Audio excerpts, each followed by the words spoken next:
अस्सलाम वालेकुम नाज़रीन, मैं हूं आपकी मेज़बान साइमा शफ़क़त और आप देख रहे हैं प्रोग्राम ज़राअतनामा। नाज़रीन, चावल की पैदावार में पाकिस्तान का शुमार दुनिया के 10 बड़े ममालिक में होता है और सूबा पंजाब में उम्दा किस्म का बासमती चावल उगाया जाता है, जिससे न सिर्फ मुल्क की ग़िज़ाई ज़रूरियात को पूरा किया जाता है बल्कि इससे कसीर ज़र मुबादला भी हासिल किया जाता है। नाज़रीन, आज के प्रोग्राम में हम बात करेंगे धान की निगहदाश्त के बारे में, जिसके लिए आज हमने अपने स्टूडियो में दावत दी है सैयद सुल्तान अली साहब को, जो कि चीफ साइंटिस्ट हैं राइस रिसर्च इंस्टीट्यूट कालाशाह काकू में। सर, सबसे पहला सवाल मेरा आपसे ये है कि इस मरहला पे धान की फसल को कौन सी खाद और कितनी मिकदार में जो है वो डालनी चाहिए? जी, ऐसा है कि इस वक्त जो है ना वो धान को मुंतकिल हुए तकरीबन 1.5 माह से ज़्यादा हो चुका है। ये टाइम है जिस वक्त आप जिन ज़िम्मेदारों ने अभी तक यूरिया और पोटाश की आखिरी डोज नहीं डाली, तो उनको चाहिए कि वो जल्द अज जल्द जो है अपनी इन खादों की जो है वो इस्तेमाल कर लें, ताकि जो है ना फसल को नुकसान ना हो। सर, इस वक्त धान की फसल के ऊपर कौन सी बीमारियां और कीड़े हमलावर हो सकते हैं और इनके कंट्रोल के लिए काश्तकारों को क्या हिकमत अमली इख्तियार करनी चाहिए? इस वक्त जो है ना वो तने की जो सुंडियाँ हैं, जिसमें आप समझ लें कि स्टेम बोरस जिसको कहते हैं हम ज़बान में, उनका जो है एहतमाल है कि वो अगस्त के जो चौथा हफ्ता होता है उसमें उनका यानी ख़तरात बढ़ जाते हैं। इसकी पहचान ये है कि आप इसका जो तना होता है, जो शाख होती है, इसको ये वहाँ से कट करते हैं और कट करने के बाद जो है ना वहाँ से खुराक की जो मुंतकली है ना, वो सप्लाई जो है वो पैनिकल तक नहीं जाती। तो इससे या तो ये शाख जो है जहाँ से कट किया होता है इसने सुंडी ने, वो सूख जाती है, इसको सोक कहते हैं, या फिर अगर सप्लाई नहीं जा रही पैनिकल तक, सिटे तक, तो फिर सिटा जो है वो ऊपर सफ़ेद रंग का बनता है, वाइट हेड कहते हैं इसको।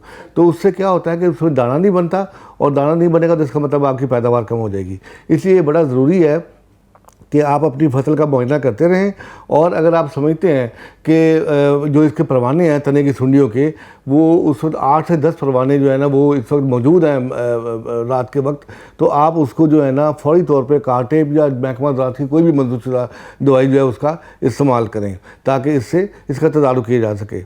इसी तरह से हमने देखा है कि फील्ड के अंदर इस वक्त जो बीमारियों के अंदर जो है वो जो बेकानी डिजीज़ है या फुट राट जिसको कहते हैं, वो भी इस वक्त बड़ी तेज़ी के साथ जो है मौजूद है। इसकी पहचान ये है कि इसमें जो एक शाख जो होती है वो लंबी हो जाती है, क्योंकि इसमें एक केमिकल होता है जिब्रेलिन, जिसका काम ये होता है अगर उसकी मिकदार बढ़ जाए, उसकी प्रोडक्शन बढ़ जाए, तो उसकी जो शाख है वो शूट जो है वो बढ़ जाती है आम पौधे की निस्बत।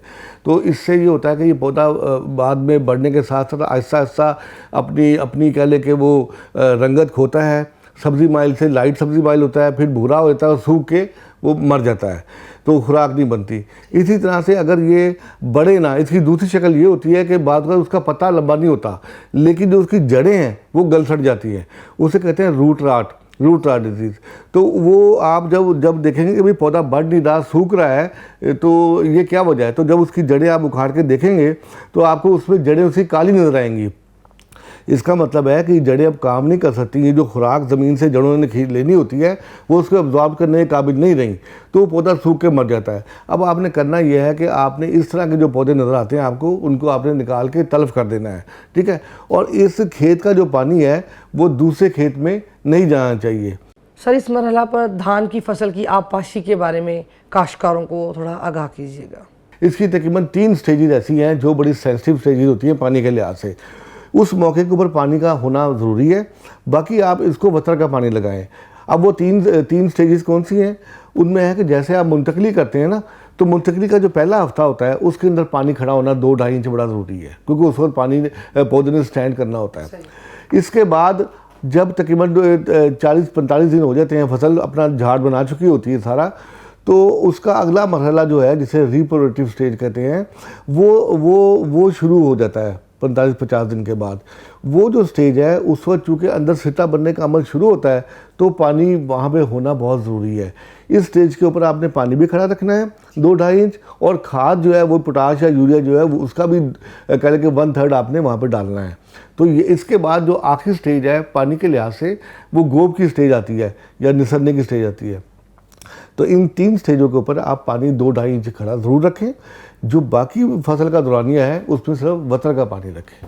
सर एक अहम सवाल जो मैं आज आपसे पूछना चाहती हूँ, धान की फसल में कब तक हम ज़री जहरों का इस्तेमाल कर सकते हैं ताकि पैदावार में ज़री जहरों की बाकियात का असर ना आए?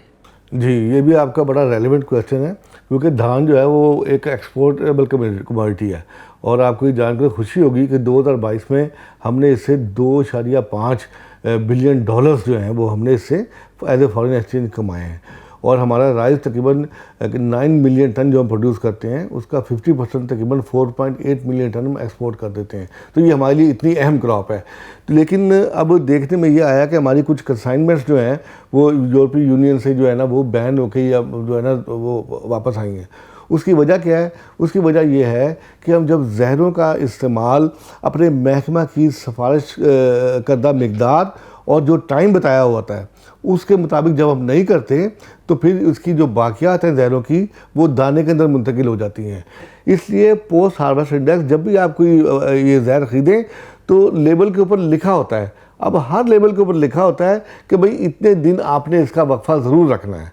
तो ये बड़ा ज़रूरी है अपनी एक्सपोर्ट को बचाने के लिए और अपने आप को, ताकि जो है ना उसका आपकी जो पैदावार है उसका आपको सही जो है ना मुआवजा मिल सके। तो ये पाकिस्तान के ज़िम्मेदारों के लिए, पाकिस्तान की मईशत के लिए बड़ा ज़रूरी है। सर आजकल स्मोग एक माहौलियाती आलूदगी का बहुत बड़ा मसला है। इस प्रोग्राम के तवसत से मैं चाहती हूँ आप हमारे काश्तकारों को पैगाम दें कि धान की कटाई करते हुए उनके मुड्ढों को कैसे तलफ किया जाए, क्योंकि इंसानी जो सेहत है वो बड़ी इंपॉर्टेंट है जी। तो इसके लिए ये है कि जब हमारा जो ज़िम्मेदार है उसको अवेयरनेस देने की, आगाही की ज़रूरत है कि ये जो मुड होते हैं इनको जलाना नहीं है आपने। अगर आप इसको जलाते हैं तो इससे होता यह है कि माहौल के अंदर जो है ना फ़िज़ाई आलूदगी के अंदर इजाफा होता है और इससे जो गैसेज आती हैं जैसे कार्बन डाइऑक्साइड है, नाइट्रिक ऑक्साइड है, आपकी मीथेन गैस है, इससे और बहुत सारी जहरीली गैसें हैं वो फ़िज़ा के अंदर जमा होती रहती हैं। और जब ये जहरें जमा होती रहती हैं और अगर कोई ह्यूमिडिटी यानी बारिशें होती हैं, ह्यूमिडिटी बढ़े तो फिर ये उस मॉइस्चर के साथ मिलकर स्मोक की शक्ल इख्तियार कर लेती हैं। उस स्मोक से आप देखती हैं कि आपकी विजिबिलिटी जो है वो कितनी कम हो जाती है और इस दौरान आपके बेशुमार एक्सीडेंट्स और ये वो तमाम चीज़ें हम आए दिन सुनते रहते हैं। तो इसका एक और नुकसान ये भी होता है कि वो जो ज़मीन है हमारी, ये इसकी जो सेहत है ये पहले ही हमारी ज़मीनें कमज़ोर हैं। इसके अंदर जो नामियाती मादा है वो 1% से भी बहुत कम है हमारी ज़मीनों में। तो वो बैक्टीरिया जो ज़मीन के अंदर हमारे नामियाती मादा जो है उसको बढ़ाते हैं, उसके लिए काम करते हैं, वो करोड़ों की तादाद में होते हैं। तो जब हम आग लगाते हैं तो ये जो बैक्टीरिया हैं सारे के सारे जो है मर जाते हैं। तो एक तो ज़मीन वाली पहले ही कमज़ोर है, एक जो थोड़ा बहुत उसमें कंट्रीब्यूट करने वाले फैक्टर हैं उसको भी हम ज़ाया कर देते हैं। तो इसका करना ये है कि अब स्ट्रा चॉपर जो है वो बड़े आगे हैं मार्केट के अंदर। वो चॉपर के साथ आप उसको मुडों को आप यानी तल्फ करें, वो छोटे छोटे टुकड़े उसके बना देंगे पीसेस के अंदर। उसके बाद रोटावेट करें और ज़मीन के अंदर उसको इनकारपोरेट कर दें, ज़मीन में ही उसको शामिल कर दें।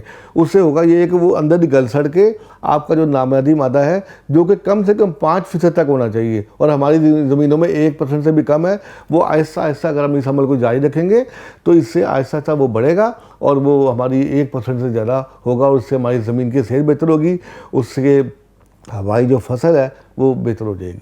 सर आपकी तशरीफ़ आवरी का बेहद शुक्रिया। उम्मीद करती हूँ नाजरीन आज का प्रोग्राम आपको पसंद आया होगा। मज़ीद मालूमात और रहनुमाई के लिए हमारा यूट्यूब चैनल ज़राअतनामा सब्सक्राइब करें ताकि आने वाली वीडियोज़ और प्रोग्राम्स आप तक बर वक्त पहुँचते रहें। अपना फ़ीडबैक अपने कमेंट्स के ज़रिए हम तक ज़रूर पहुँचाइएगा। दोबारा मिलेंगे एक नए मौजू के साथ नए प्रोग्राम में, तब तक के लिए इजाज़त दीजिए। अल्लाह हाफ़िज़।